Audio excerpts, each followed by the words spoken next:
Merhaba sevgili ve değerli öğrencilerimiz. Türkçe dersi 9. sınıf 11. ders olarak birlikteyiz. Bugünkü konumuz fiil çatısı. Fiil çatısı. Fiil çatısı ikiye ayrılır. Öznesine göre, nesnesine göre. Öznesine göre, nesnesine göre.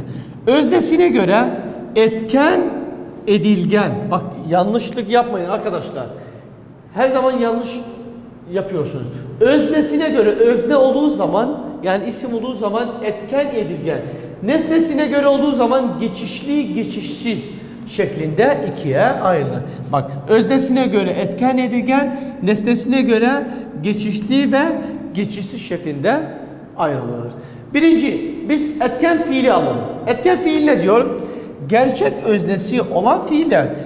Yani gerçek öznesi olması lazım. Yani gizli öznesi değil. Gerçek öznesi olması lazım fiiller. Fiile sorulan kim ve ne sorularının cevabıdır. Yani fiile yükleme kim ve ne sorduğumuz zaman cevap alıyorsam etken.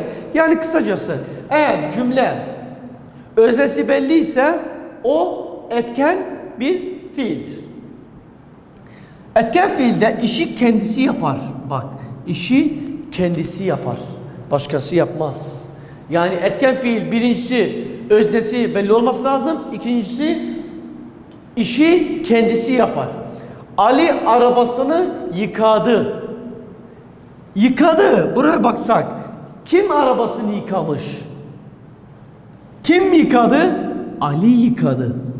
Ali yıkadı. Burada belli mi? Gerçek özne mi? Evet. O zaman bu nedir? Etken bir fiildir. Yani yıkadı. Şu şekilde pardon. Şuraya yazmamız lazım. Fiilimiz nedir?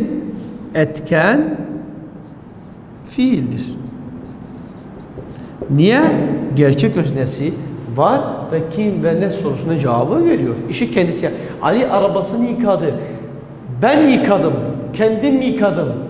Dediğimiz zaman Ali yıkadı dediğimiz zaman o zaman belli gerçek öznesi. O zaman nedir? Etken fiildir. İkincisi edilgen fiil. Edilgen fiiller nedir? Fiiller gerçek öznesi olmayan fiillerdir. Etken fiil nedir? Gerçek öznesi olan. Edilgen fiil nedir? Gerçek öznesi olmayan. Bak olmayan. Burada olan, burada olmayan. Bak olan, burada da olmayan fiillerdir. Yani ne diyor? İş başkası tarafından yapılır. Yani diyor ki Ali arabasını yıkadı. Kim yıkadı?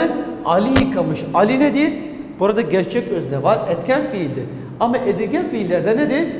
İş başkası tarafından yapılır. Edilgen fiillerden birkaç tane ek çeşidimiz var. O eklerde de belli olabilir. Ama şunu kısaca anlatmamız lazım. İş başkası tarafından yapılır. A. Eğer fiil kökünün son harfi ünlü ise, yani sesli harf ise ne alır? Ne harfi ekliyoruz. Ama eğer fiil kökünün son harfi ünlü aynı, ünlü ise sadece L ekleriz. Bu L ve L'yi şimdi örnek cümlelerde size göstereceğim. Ama eğer ünsüz ise ıl, il, ul, ül ekliyoruz. Yani ünlü ise ne ve L, ama eğer fiil kökünün son harfi L ise, L ile bitmişse, L harfiyle bitmişse un, in, un, ün şeklinde ekliyoruz. Yani ünlü ise ne ve L, ama eğer ünsüz ise ıl, il, ul, ül. Çünkü niye? Bunlar ünlüyle başlamış. Şu şekilde ünlüyle başlamış. Ama eğer fiil kökünün son harfi L ise ne koyuyoruz? Un, in, un, ün ekliyoruz. Mesela örneğin sorular çözüldü. Bak çözüldüye bakalım. Fiilimiz şurada. Öznesi belliyse etkendir.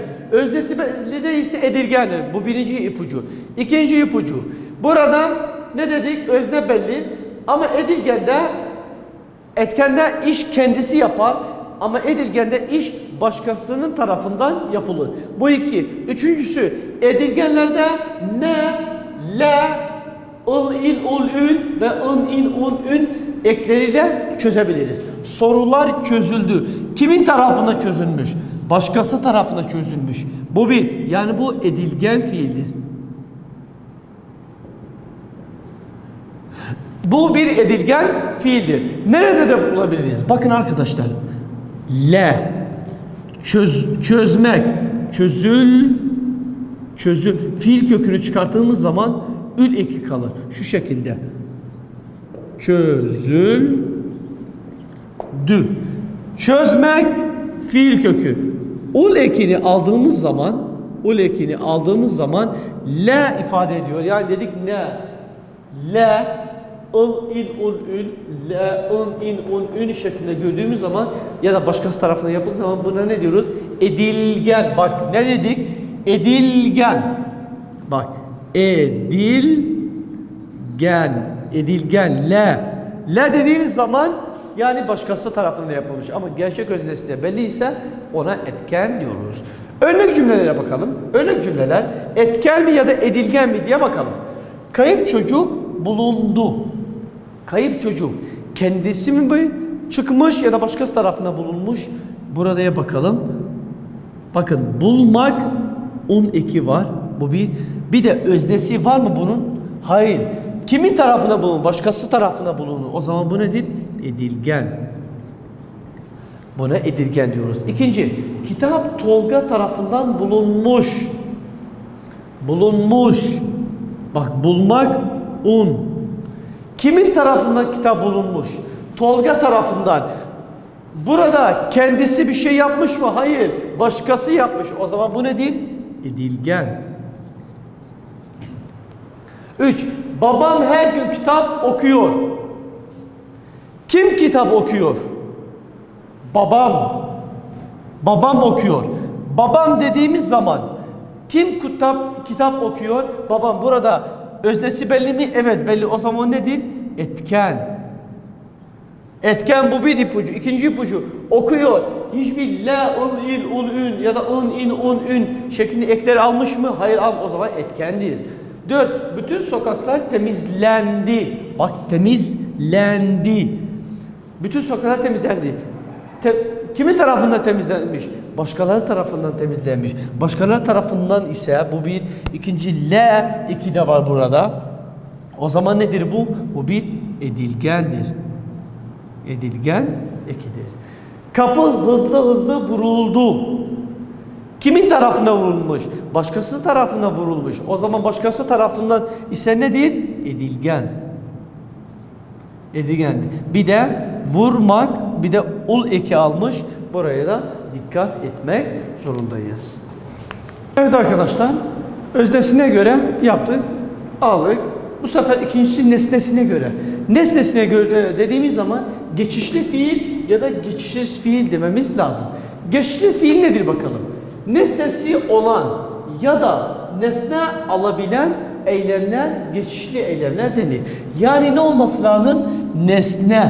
Nesne olması lazım. Geçişli fiiller yükleme sorduğumuz neyi, bak neyi, kimi, ne sorularına cevap verir. Yani kısacası cümlede ne olması lazım? Cümlede nesne olması lazım. Not, yüklem onu kelimesini sorduğumuzda anlam veriyorsa geçişlidir. Yani nesne varsa geçişlidir. Bakın arkadaşlar. Mesela örneğin İbrahim ödevlerini bitirdi.